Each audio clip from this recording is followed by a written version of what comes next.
Hola chicas y chicos, espero que se encuentren muy bien. Continuamos con el surgimiento de los estados-nación en América Latina durante el siglo XIX. Ya hemos visto el concepto de estado y nación a través del proceso de independencia de Chile, ¿cierto? Y también vimos el caso de la Gran Colombia. Luego tuvimos una clase Zoom en donde reforzamos y esclarecimos sobre estos contenidos y también tuvimos una prueba sobre los mismos.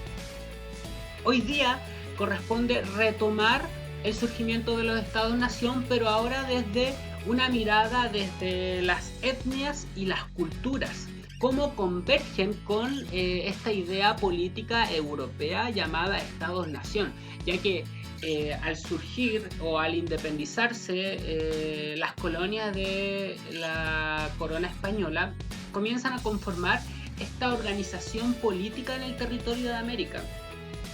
Por lo tanto, no podemos obviar que antes de la llegada de los españoles, ¿cierto? Ya existían grupos humanos con sus propias culturas, con su propia cosmovisión, con su propia organización político-administrativa. Por lo tanto, al implementar los estados-nación en América Latina se genera un conflicto, ¿bien?, entre estas culturas. Por lo tanto, en el siglo XIX va a permanecer e incluso hasta el día de hoy existe este conflicto entre las culturas originarias y los estados-nación o países, ya que esta idea de estado-nación es una política o organización política europea. Tenemos aquí la actividad de aprendizaje. Antes de explicarla, me voy a achicar para que ustedes puedan observar mejor lo que hay que hacer. Analiza y luego responde las preguntas sobre el siguiente cuadro en tu cuaderno, ¿bien? Tienen aquí este cuadro que trata sobre la estructura étnica de la población por regiones, ¿bien?, de América Latina. Tenemos los indígenas, los europeos. Ahí en el libro salía blancos, pero yo le quiero llamar europeos porque la idea es que dejemos de lado, ¿cierto?, la diferenciación de las personas por el color de la piel. Así que les vamos a llamar a este grupo europeos. Luego los mestizos y mulatos. Y tenemos a los afro, ¿cierto?, que también fueron una población importante en América desde la colonia, desde la conquista, colonia y también independencia, proceso de los estados-nación hasta la actualidad existe la presencia afrodescendiente. Por lo tanto, vamos a analizar estos grupos humanos en la cantidad que existía hasta 1825, como lo expone este cuadro. Tienen que responder estas tres preguntas en su cuaderno. Profesor, ¿puedo hacer solamente la respuesta? No, pregunta y respuesta en su cuaderno. 1. Según el cuadro, ¿qué grupo humano era más numeroso hasta 1825 en América Latina? 2. Según el cuadro, ¿qué grupo humano era el menos numeroso hasta 1825? 3. ¿Cómo afectó a los indígenas el surgimiento de los estados-nación? Esta tercera pregunta la vamos a encontrar a medida que vaya avanzando el video, ¿ok? Ahora vamos a recordar lo que ya sabemos. El concepto de Estado y Nación, que ha sido lo que hemos venido viendo desde el inicio, ¿cierto?, de este año. Ya hemos definido estos dos conceptos, Estado y Nación, en clases anteriores, ¿cierto? Esta organización política imaginaria que se implementa en América Latina post-colonia, ¿cierto? Esta idea extraída, importada de Europa. También conocimos los antecedentes externos e internos que posibilitaron las independencias en América Latina, en el caso específico de Chile, ¿cierto? Estos antecedentes externos como la captura de Fernando VII, la ilustración, ¿cierto?, que generó el liberalismo político y económico, la Revolución Francesa, la independencia de Estados Unidos. Los antecedentes internos eran la rivalidad entre criollos y peninsulares, ¿cierto?, por las reformas borbónicas que se llevaron a cabo.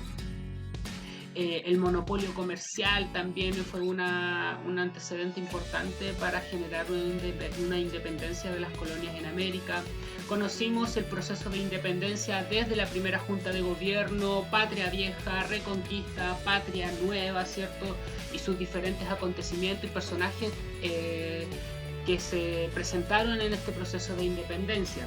También tuvimos los videos que hablaban del liberalismo, ¿cierto? Y cómo se implementó en Chile durante estas primeras épocas, con el liberalismo económico y también el liberalismo político, ¿cierto? Desde los derechos humanos, la división de los poderes, la organización de este Estado-nación desde un punto de vista europeo. Y también vimos el video de la disolución de la Gran Colombia, ¿cierto? Esta idea que tenía Simón Bolívar para unificar a América, pero que lamentablemente no tuvo éxito. Entonces, luego que Chile se independiza, ¿cierto? Es importante que conozcamos otros ejemplos. Y aquí tenemos todos los países que lograron su independencia, ¿cierto? En las primeras décadas del siglo XIX. Nosotros vimos, como lo apunta el pulsor, el caso de la Gran Colombia, ¿cierto? Los países que contempla hoy día Venezuela, Colombia, Panamá, Ecuador, ¿cierto? Y el caso de Chile.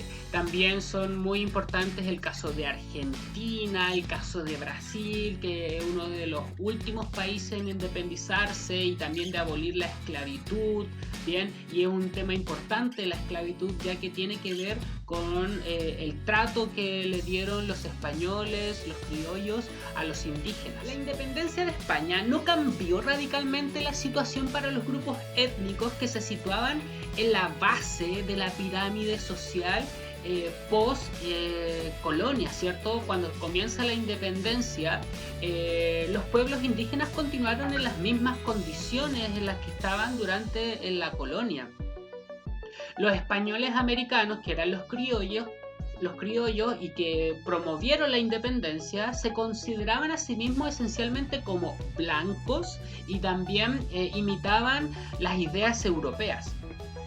Por lo tanto, lo que se empezó a legislar, a organizar de manera política por los criollos o por las élites de ese tiempo, relegaron a los grupos étnicos a un sector de fuerza de trabajo.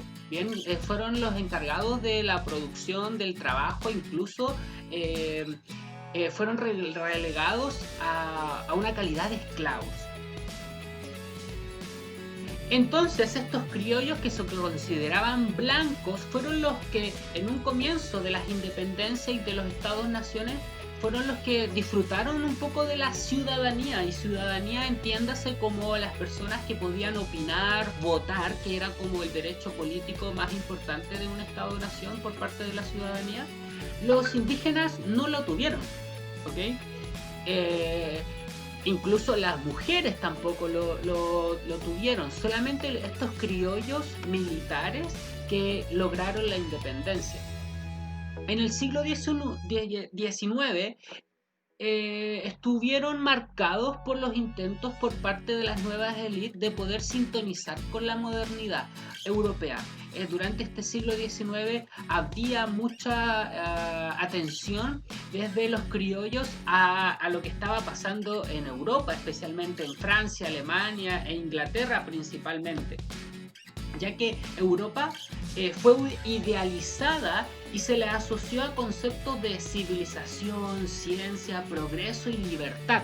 Bien, entonces lo que querían hacer estos criollos en América era imitar lo que estaba ocurriendo durante la edad moderna, durante la edad contemporánea en Europa. Se elaboró entonces una dicotomía entre civilización y barbarie. Bien, una división entre los criollos blancos, por decirlo de una forma, ¿cierto? Como se les decía antes, blancos, quienes eran los civilizados, y los indígenas, quienes eran los bárbaros. ¿Okay? Por lo tanto, ahí había un conflicto también en cómo se continuaban viendo a los indígenas. donde los europeos llegaron a enseñar, ¿cierto?, a instruir desde la ilustración a los indígenas. Y tenemos que ser conscientes de que estos movimientos o estas culturas indígenas no han desaparecido, bien, continúan con fuerza en la actualidad, y lo tenemos como ejemplo el caso de los mapuches, ¿cierto? Es por eso que la población descendiente de los pueblos originarios de lo que hoy llamamos Latinoamérica es todavía muy, muy numerosa, como por ejemplo en Guatemala, Bolivia, Perú, Ecuador y México. Y en el caso de Chile, como había dicho, los mapuches. Entonces tenemos que ser conscientes de estas culturas que continúan y que estuvieron antes de la llegada de los españoles. Durante la colonia, los indígenas fueron relegados a ocupar los lugares más bajos de la escala social, ¿cierto? Y forzados a trabajar al servicio de los colonos ibéricos, de los colonos españoles y portugueses. En todos los países latinoamericanos de hoy, las comunidades nativas, unos 30 millones de personas, se esfuerzan por garantizar la supervivencia de su herencia cultural y recuperar la autonomía que perdieron con la invasión europea, y también sobre la resistencia que han ido desarrollando a medida que se fueron implementando estos estados-nación, que son una estructura política creada en Europa. El movimiento indígena latinoamericano ha dejado de ser un conjunto de movimientos locales para convertirse en un movimiento articulado. Bien, ¿qué significa esto? Un movimiento grande que se construye en los espacios que habitan, estos espacios geográficos donde se desarrollaron las civilizaciones originarias. En el caso de América del Sur, el movimiento indígena se construye en el espacio geográfico donde se desarrolló la civilización inca. Bien, es decir, gran parte de la cordillera de los Andes, como hoy día son Ecuador, Colombia, Perú, Bolivia, Chile y Argentina. Mientras tanto, los estados nacionales o los estados-nación conformados a partir del siglo XIX, con las guerras independentistas, no lograron destruir las profundas raíces históricas de los pueblos indígenas que se reconocen como quechuas, aymaras o mapuches, antes que bolivianos, peruanos, ecuatorianos. Bien, es decir, antes de ser chilenos, somos mapuches. Bien, entonces la reconstrucción de los Andes, por ejemplo, la cordillera de los Andes es una zona natural, geográfica, en donde se encuentran en gran parte pueblos originarios, pero cuando se establecen los estados-nación se entrega otro orden a América Latina, un orden político imaginario. Se dan cuenta, más que natural, como era lo que lo veían, cómo era que lo veían los pueblos indígenas.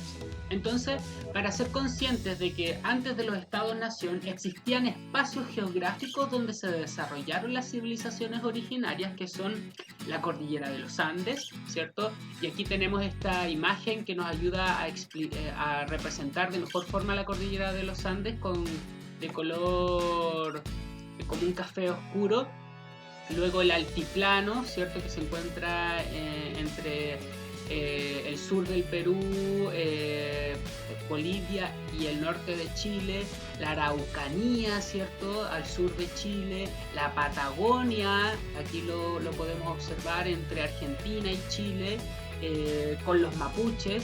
Bien, tenemos también la isla de Rapa Nui, el Gran Chaco. El Gran Chaco es una zona geográfica en el centro de América del Sur que hoy día abarca los estados-nación de Brasil, Paraguay, Bolivia, la Amazonía, ¿cierto?, que también conocemos y aquí se puede observar en gran parte del Brasil, y lo que es Mesoamérica, Centroamérica, Azteca, bien, Maya. Por lo tanto, debemos ser conscientes de estos espacios geográficos que los pueblos indígenas hasta el día de hoy siguen habitando. Bien, así que recuerden hacer esta actividad en su cuaderno y luego de realizada ustedes me lo mandan a mi correo para yo entregarles una retroalimentación. Que estén bien, nos vemos, chao.